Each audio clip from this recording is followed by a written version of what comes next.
Greetings and bienvenue, midnight crew. Thank you for returning to this broadcast, and welcome to new viewers joining us for the first time. If you like a video, then feel free to subscribe. Not completely a middle of nowhere story, but something that did happen to me while I was decently far away from most people.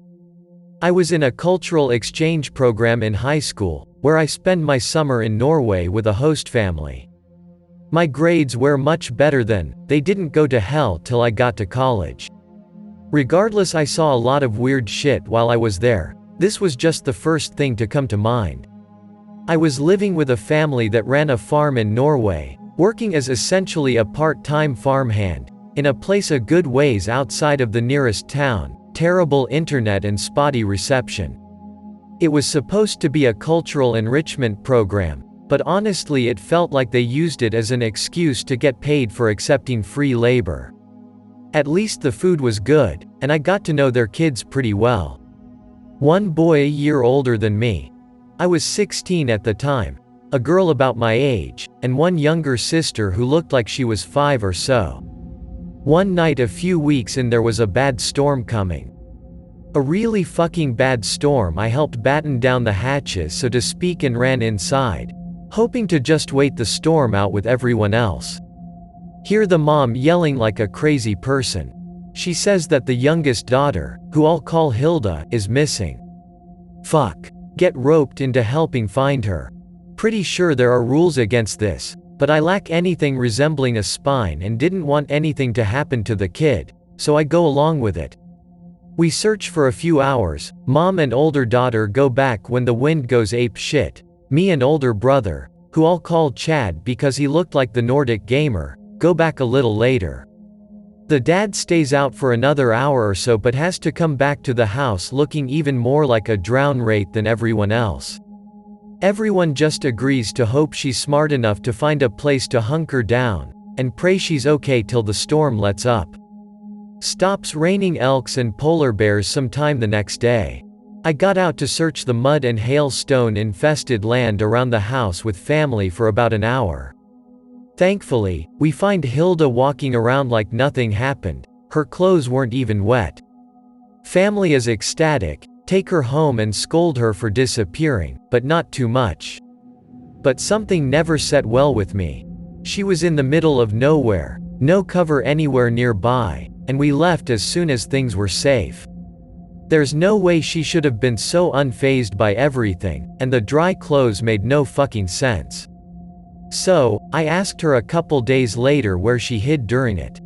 I didn't hide anywhere. Oh, then what did you do during the storm?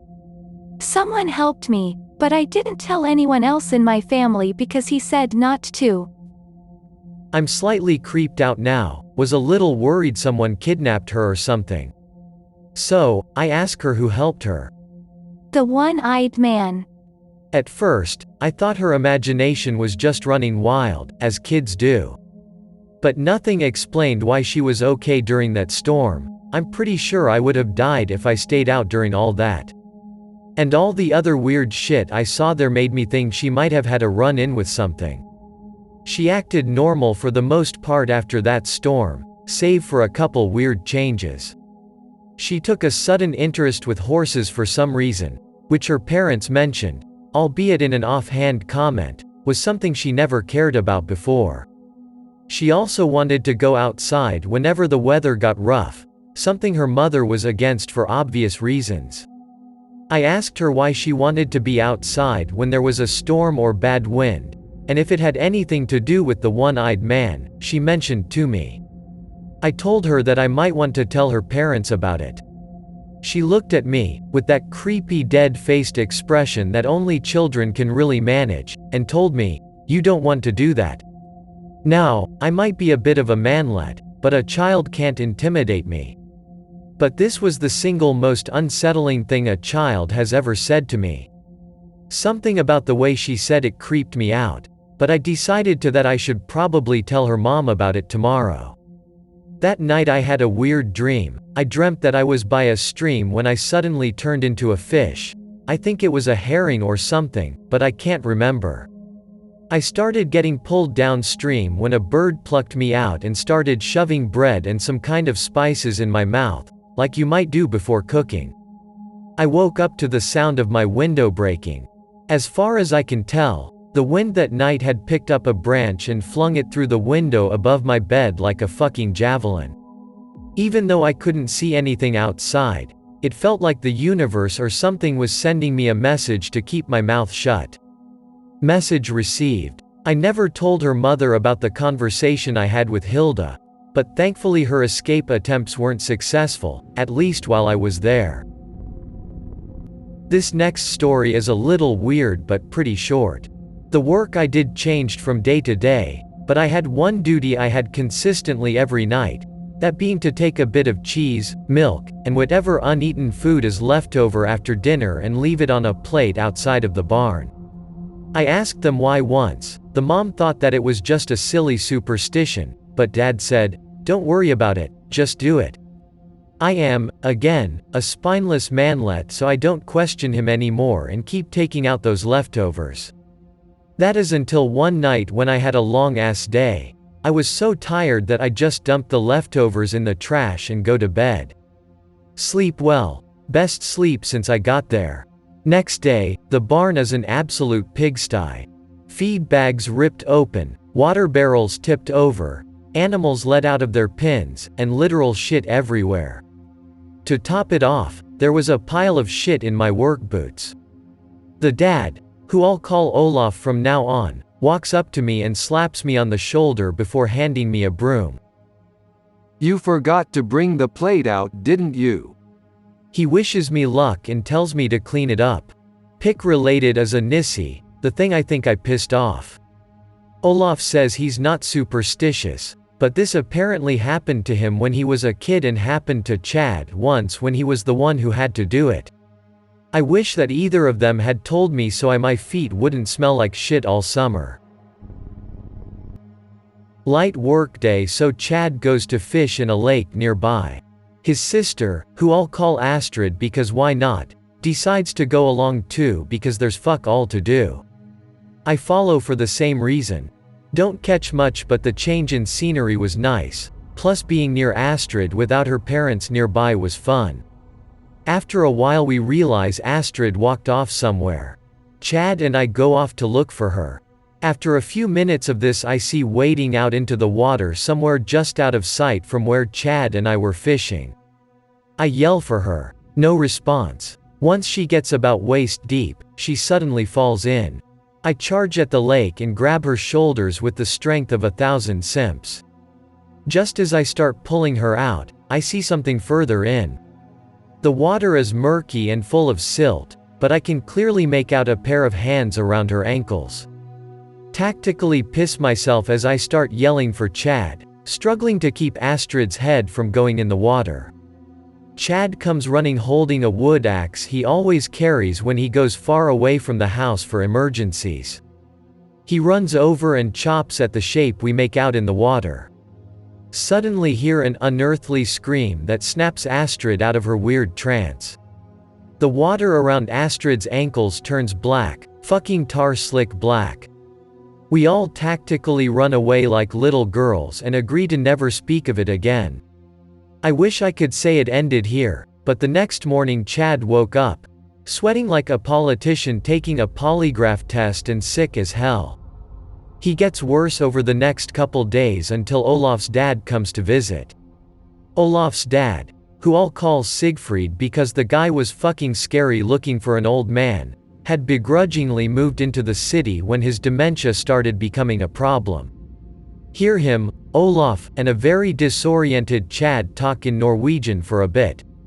I speak a little conversational Norwegian that I learned before I came there bit. I could barely keep up with what they were saying. The talking turns into yelling between Siegfried and Olaf before Siegfried literally grabs my arm and pulls me out the door.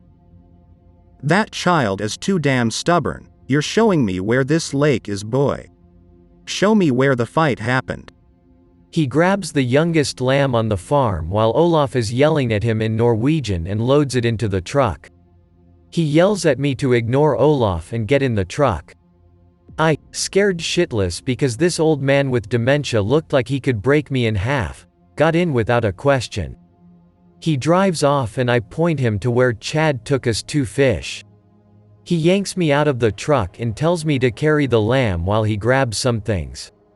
I show him to the spot where Astrid was getting dragged into the water. The land at the water's edge was still black from the other day.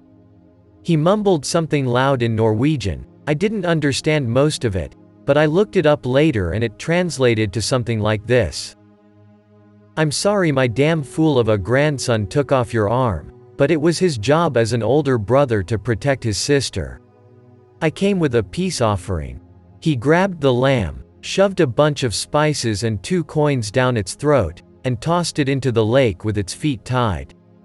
I hear a lot of splashing while we're walking away that suddenly ends. Chad's fine the next day. Me again, glad the thread is still alive, though I'm starting to worry I might have hijacked the thread. Either way, this is one of the last stories I can immediately remember from my time in Norway. If I think of any more, I'll drop them. Every so often, once every other week or so, Olaf would drive his family down to visit Siegfried in his house in the city. He had a nurse, but was pretty self-sufficient for the most part. She mostly just checked in and made sure he was actually taking his medicine. Since I was part of this program and not just an indentured servant, even if I was usually treated that way, they took me along whenever they did something like this. I also think Olaf didn't like leaving me at the house alone. They would come in, greet Siegfried. He would make some offhanded remark about how Olaf was running the farm wrong, and then start spending some time with the grandkids. He would usually start telling stories, either old fables, fairy tales, whatever he was told when he was a kid or just stories from when he was a young man. I barely understood most of what he said, so I would just sit around reading or talk to Olaf and his wife about whatever. That was until the lake incident. After that, Siegfried must have taken a liking to me, because he started telling his stories in English, something all his grandkids spoke anyway, and I could actually understand. The couple of times I was there when I could understand what he was saying, I could make out some interesting stuff, something probably worth sharing if there's interest. This is all to set up for something he told me once after a visit. As everyone was leaving, he pulled me to the side and asked me something. How old are you, Anon? 16. You still live on the farm, right? There's going to be fog the next few days. I ask him why that matters. My son and grandkids are fine. They can't take anyone else from my family. But someone young like you might be in trouble. I start looking visually creeped out. If you hear voices in fog outside the property, don't panic, don't run, and whatever you do, don't turn around. If you show any hesitation or fear, they'll take you. Just turn to face the house and walk calmly away. Don't turn around until you're inside. Olaf calls for me. I tell Siegfried I'll be safe and leave. This all sounded like nonsense to me, but the weird shit I've seen was starting to make me less of a skeptic. About a week later, I had the rare day where there was nothing to do. Unfortunately, I was still on farm time where I beat the sun awake. So, I took an early morning walk in the fog. About half an hour later, I find myself at a bit of unmanaged tree line. I was about to turn around when I hear a voice. It sounded weird, kind of like Norwegian but off somehow. Even today I don't remember exactly what it was, only that it sounded like a very loud whisper, like a woman reading poetry into your ear. I saw the fog churn, like something was moving just out of sight. When I heard the laughter of what sounded like children, several children, I knew it was time to perform a tactical pants-shitting nope. I started to sprint out of there like a bat out of hell, but thankfully I remembered what old man Siegfried said. So, I made an about face as calmly as possible and started speed walking away. The weird whisper laughing kept getting louder. It sounded almost seductive in between the giggling. I almost lost it when I felt a tug on the back of my shirt, then another, then 2 more, and a tug on my pants leg. None of them were particularly strong, but not knowing what was trying to pull me back was creeping me the fuck out. I sped up slightly before I felt a pair of hands around my shoulders and a weight on my back, like was giving a kid a piggyback ride. I couldn't make out anything besides a few vague shapes moving in my peripheral vision. I probably could have seen something if I turned around, but seeing that Siegfried apparently knew his shit with the lake, I thought better of it. The weight slowed me down, even more so after I felt a pair of hands wrap around my legs like kids do when they want you to drag them along. I should say at this point I was actively avoiding looking around me or looking down for fear of letting them know I was scared. But even then, I did see anything except a few weird shapes in the fog at the edge of my vision. The giggling got louder and louder until I suddenly heard barking and growls coming from behind me. I heard some screaming and yelling coming from that direction and had the sudden feeling that I was being chased by something that was getting closer. Against all logic, I kept walking, as fast as I could without breaking into a sprint. I heard everything from roars to cries and the sound of fire. I even felt claws dig into my bag at one point, though I later confirmed that I wasn't actually injured. This kept up until the house was in sight. The weight dropped off and the sounds died down the closer to the house I got. Once I got to the porch, I walked in and closed the door as calmly as possible before running to my room and screaming into a pillow. I had other run-ins with the fog creatures, but never anything so intense. Scariest fucking shit that ever happened to me. I later asked old man Siegfried why he wasn't worried about his family. They can only take one person from a family, boy. They already got one from mine. This one isn't a first-hand story, but something that Siegfried told us when we were there. Keep in mind a lot of his stories were told by an old man with dementia speaking in his second language to his grandkids, which included a 5-year-old, so a lot of them were a bit rambly and obviously exaggerated.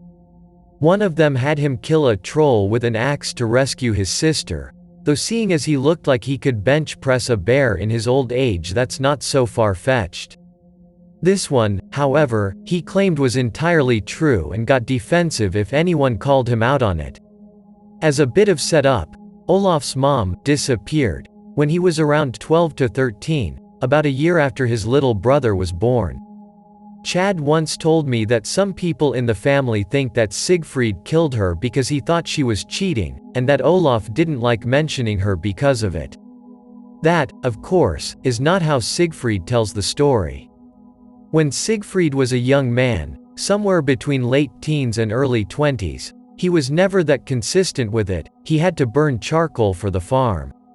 If you don't know anything about making charcoal, you basically heat wood until it turns black and can use it as better fuel. It's a tedious process that takes a long-ass time and it's boring as fuck. Well, when he was doing this one day, he saw a woman in a short dress approach him. "What are you doing here?" "Oh, I live nearby. I heard there was a handsome man nearby, so I just had to come see him." She sit on his lap and wrapped her arm around him. She looked him in the eyes and asked him if he wanted to go kiss in the woods. He would make an exaggerated kissy face when he got to this part. Keep in mind, there was a 5-year-old listening, so he was probably self-censoring. He told her that he couldn't and that he needed to tend to the fire. She was disappointed and stood up before leaving. He was doing the same thing the next day, and like clockwork, she came back. Again, like clockwork, she tried to get him to follow her into the woods, which he denied.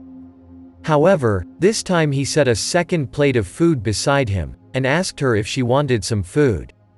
The work was boring and tedious, and having a woman to keep you company was a welcome distraction. She was a little shocked, but agreed. They spent the next few hours just chatting, telling jokes, and getting to know each other. When he left, he told her to come back tomorrow. It was like this every day for a few months. She would come by, ask him to follow her into the woods to kiss. He would deny and ask to share his lunch with her, and she would look disappointed before agreeing and spend a few hours with him. After about a week of this, he apparently got to see that she was hiding a cow's tail under her skirt, dress. He never elaborated on how he got to see this, if she was hiding it because Hilda was there, but use your imagination. It was obviously to him that she wasn't a normal person, but at this point he just liked talking to her so much he kept spending his lunch there, even on days when no farm work would bring him to that part of the property. After a few months, she stopped coming. He got worried. So, he set up another charcoal burn and left out a plate of crumb cake, a sort of waffle cookie dessert he knew she loved. He waited there for over an hour until she came out, looking upset. "Why did you stop coming? You must think I'm too ugly to be around." She sat down and started eating the crumb cake with a frown on her face. She told him that she realized he would never kiss her and couldn't bear to be around him anymore. He told her that she would have to marry him before he did that and proposed. Hilda asked him where Grandma's tail went. "Oh, that came off on the wedding night." Chad and I laughed, Astrid cringed, and Hilda looked a bit confused. Hilda asked him where Grandma went. Siegfried looked pretty sad when she asked him. He leaned over and stared at the ground. "She had to go home. I miss her every day, but I wouldn't change the choice to marry her for the world." He never did give anyone a straight answer as to what happened to his wife, and she doesn't have a grave as far as I know. All I do know is that she was an absolute bombshell if her pictures are any indication. Wish I could show you what she looked like, but I had a shitty phone at the time, and I didn't bring a camera. This is probably the last story I'll post for a while. I don't have many more stories that involve me that weren't small or repeats of the fog, storms making Hilda weird. I might post another story from Siegfried if I can remember them well. I thought to make them coherent. All that being said, while this isn't the scariest brush with the paranormal, it's probably the closest I came to actually dying. A sheep got out one day when I was about a week off leaving. If you don't know about sheep, they're all some of the most dumb farm animals on the planet. So, I get sent out to search a part of the land that I knew it probably wasn't. I was looking through some dense woods when I came across some lingonberries. Yum. Fuck. A little early in the season, but I won't complain. I grab what looks ripest and put them in my hat. Stop to take a break after a while and sit down. Look away for a second, and look back to see a raccoon eating my fruity bounty. Something about this looks weird as fuck, but I don't notice in the moment. I try to shove it. Fail. Pick up my hat and move on with half of what I picked gone. I angrily search more until I smell what I think is blood. Nervously follow my nose till I come across a sheep's skin that looks like it had been slaughtered recently. WTF before I feel that sharp pain in my head. That trash panda had followed me and chucked a rock at the back of my head. I pick up a rock to reciprocate before I have an audible realization. There are no raccoons in Norway. This thing makes this unsettling as fuck smile. The sort of thing that shouldn't be possible with how its jaws should have been shaped. Whatever this thing was, it somehow knew what animals were familiar to me and was deliberately trying to screw with me. Drop my hat and the rock before running away as fast as my legs could carry me. I hear this deep and rumbling laughter boom through the forest. I swear I felt the ground shake. I see a sheep's skull fly past my face and hit the tree so hard it breaks open. Start screaming I'm sorry in Norwegian as best as I could while I ran. I eventually got out of that part of the woods when the laughter stopped. Whatever this shape-shifting asshole was, it must have gotten its kicks for the day. Lie and say I didn't find anything but searched enough to say it's definitely not there. Ask Siegfried about it a few days before I leave. Tells me that it is harmless so long as I didn't take anything of his and that the sheep probably ate grass of his land. I realize that I ate his fruit. Fuck. Siegfried's eyes go wide and tells me that I should leave something of value at the edge of our land before I leave, just to be safe. Buy a lingonberry pie and leave it with the aforementioned shitty phone. I was due for an upgrade anyway. At the border of the woods I found him in along with an apology written in my best Norwegian. I'm not dead, so it apparently worked. As a bit of a update on these that I forgot to mention last night. I did some snooping on the farm I stayed with and found their current email. I sent a message and asked if I could talk to Chad a bit to catch up and see what's changed in the years since I left. If he gets in contact, I'll drop any updated information I get. Well, the stuff that relates to these stories anyway. I hope that you enjoyed tonight's broadcast. If you enjoyed tonight's story, then please subscribe to the channel as more Greentext will appear daily. A new broadcast will appear when the clock strikes midnight Central Time.